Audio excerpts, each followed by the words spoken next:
This video is sponsored by Card Kingdom. If you click on the link in the description below, it'll take you to their store and they'll know I sent you there.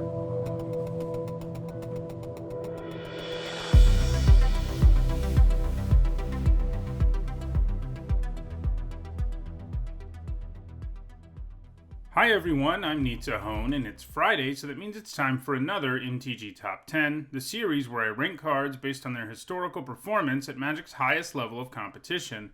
And this time around, I'll be looking at the Ooze creature type.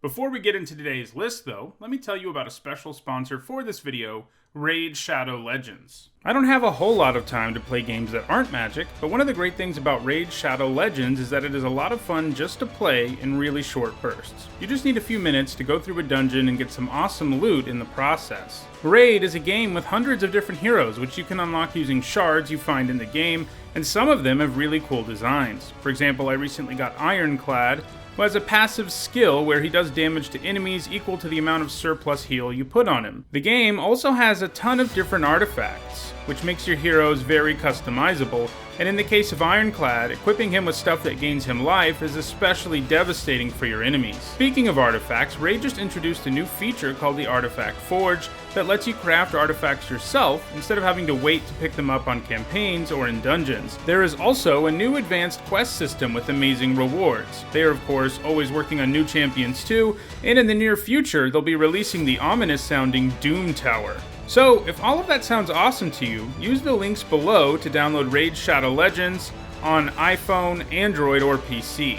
If you're a new player, you'll get an exclusive welcome pack that will include 50,000 silver, 50 gems, 5 mystery shards, 1 energy refill, 1 day experience boost, 1 clan boss key, and an awesome champion, Executioner. Remember, you will find your extra rewards in your inbox for the next 30 days only.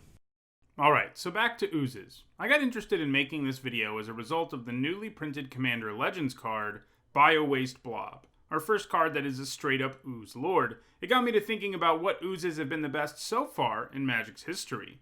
To be eligible for this list, a card had to either have the Ooze creature type or be able to make an Ooze creature token. In all, that meant that there were 42 cards eligible for this list, and in this video, we're going to look at the 10 that have made the biggest impact on competitive Magic.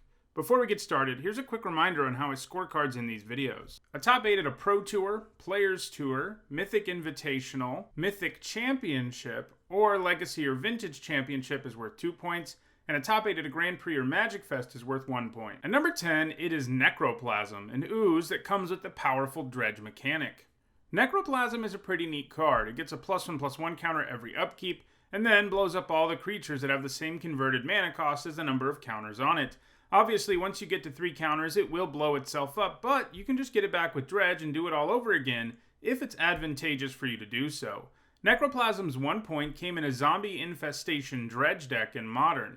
This deck focused on using Zombie Infestation to make zombies, and then it also had a lot of cards it could get back or use from the graveyard, which made it less of a cost to discard cards to the infestation. It might seem a little strange to run this card in a deck that makes tokens because of the fact that it will blow up your tokens on the first turn, but the deck only played a singleton copy and it sort of treated the graveyard as a toolbox, and it would only get back Necroplasm when it was advantageous. Zombie Infestation really enables the deck by quickly loading up the graveyard, and the tokens can win, but it isn't exactly plan A. It was particularly good in Modern in 2016 because of the number of tokens and cheap creatures in the format, and it was also Eldrazi Winter, and it could blow up Endless One almost immediately. It doesn't have any points since 2016. At number 9, it is Mitotic Slime, a slime that, when it dies, splits into 2 2/2 tokens, and then when those 2 2/2 tokens die, they produce 2 1/1 tokens. This makes it pretty difficult to kill this and come out ahead unless you're using an exile spell. This slime's 1 point came in a Birthing Pod deck in Standard. It's a nice thing to sacrifice to the pod since it leaves behind the tokens, while you also get to search up a powerful creature with Birthing Pod's effect. However, that's the only point that Mitotic Slime has so far, and it's unlikely it will ever add to its score. At number 8, it is Umori, the Collector, an Ooze that comes with a companion mechanic. Umori gives you a 4 mana 4/5 that reduces the cost of a spell type of your choice, which is pretty nice. This was especially true with the way the companion mechanic originally worked, where it was effectively an 8th card in your opening hand. Umori gained points while it worked that way in the all creatures win Nota deck. After Companion was errata to require you to pay 3 mana before you can put it into your hand, most decks abandon Umori, although some Goblin decks do play him in Historic. None of them have put up any points just yet. I think it's hard to count out Umori entirely, mostly because if a deck just happens to play mostly creatures, people will consider cutting the 1 or 2 cards that aren't creatures because of the additional free upside Umori gives you. For now though, it's at number 8. At number 7, it is both Handwire Garrison and Handwire Battlements. The Garrison is a pretty good aggressive creature that helps you go wide, and the Battlements are an okay utility land that you can use to give creatures haste. You might be saying, neither of these are Oozes, and you would be right, if it weren't for the merge mechanic. If you have both of these in play, you can use the second ability on Handwire Battlements to transform these 2 cards into a single creature, Handwire the Writhing Township, an Eldrazi Ooze that makes 3/2 Eldrazi Horror creature tokens when it attacks. These 2 cards were played in some versions of Ramunap Red, a mono-red aggro deck, and these 2 cards managed a Pro Tour top 8 in Standard in 2017 as a result. At number 6, it is Predator Ooze, an indestructible ooze that gets a +1/+1 counter every time it attacks, and it also gets a counter anytime something it damages dies. The one downside of the card is how much green mana it costs, and that sort of limits it to really being played in mono-green aggro decks. But it's pretty great. This ooze just gets bigger and bigger and can't be killed by most traditional removal spells, and it was played in Standard in mono-green aggro decks, as you probably expected. At number 5, it is Necrotic Ooze, an ooze with a really neat design. This ooze can absorb the activated abilities of all of your dead creatures, which is pretty nice on a creature that starts out as a 4-mana 4/3. Obviously enough, you do need to load up your graveyard for it to be worthwhile, but that's particularly easy in Legacy, where Necrotic Ooze has gained all of its points. The Ooze was played back in 2010 in Ooze Survival, a deck that utilized Survival of the Fittest to both tutor up and load up the graveyard for the Ooze.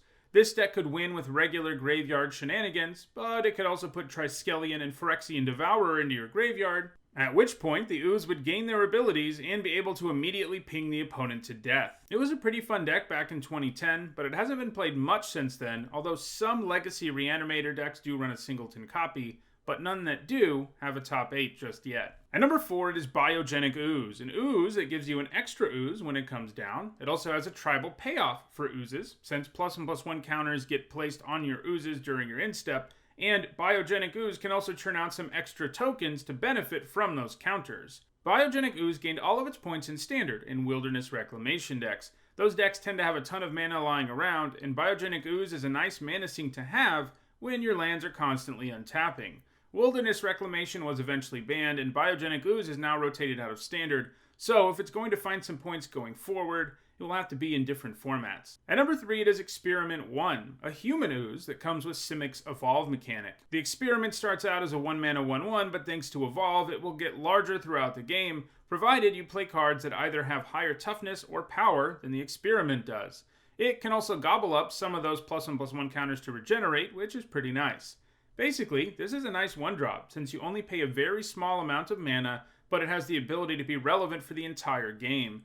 In both Block and Standard, Experiment 1 was played in a variety of aggro decks, with Jund and Selesnya being the most frequent variants it was played in. At number 2, it is Acidic Slime, which is actually one of my favorite cards. This ooze has Death Touch and a powerful Enter the Battlefield trigger that lets you blow up an artifact, enchantment, or land. Between those two things, Acidic Slime usually results in a 2-for-1 and provides some nice hate against powerful artifacts and enchantments. Acidic Slime gained all of its points in Standard, a format it has had some extra time in thanks to 4 separate core set reprints in M10, M11, M12, and M15. It has mostly been a sideboard card, one that could deal with dominant cards in the format like Valakut Molten Pinnacle, Birthing Pod, and the various equipment played in Cobblade decks. If Acidic Slime was reprinted, I think it would stand a good chance of being played in Standard again, but until that happens, I don't think it's going to gain any more points. And at number 1, it is Scavenging Ooze. This ooze brings a ton of value for a very low investment. While it starts out as a bear, it can then start gobbling up cards in graveyards, gaining you life, and making itself larger. The ooze is great because it lets you hate on the graveyard while also getting you some additional value out of the ability. It really lets you play mainboard graveyard hate in your deck without any real cost or downside to doing so, because a creature like this that gets progressively larger is worth a slot anyway. While it saw some play in Standard, Modern is really where the card has made a name for itself over the years. It's basically a staple in green decks in the format, with Jund and Abzan being common places for it. It has also seen some play in Legacy, primarily in Elf decks. The Ooze is also legal in Pioneer, where it's seeing pretty heavy play. It seems unlikely it will ever relinquish its title as the #1 Ooze in all of Magic. Well, those are the top 10 Oozes. If you enjoyed this video, don't forget to like it and share it so that others can enjoy it too. If you want to make sure you catch future MTG top 10s, don't forget to subscribe. And if you want to catch up on the ones you've missed, you should see the playlist on your screen now. Thanks for watching.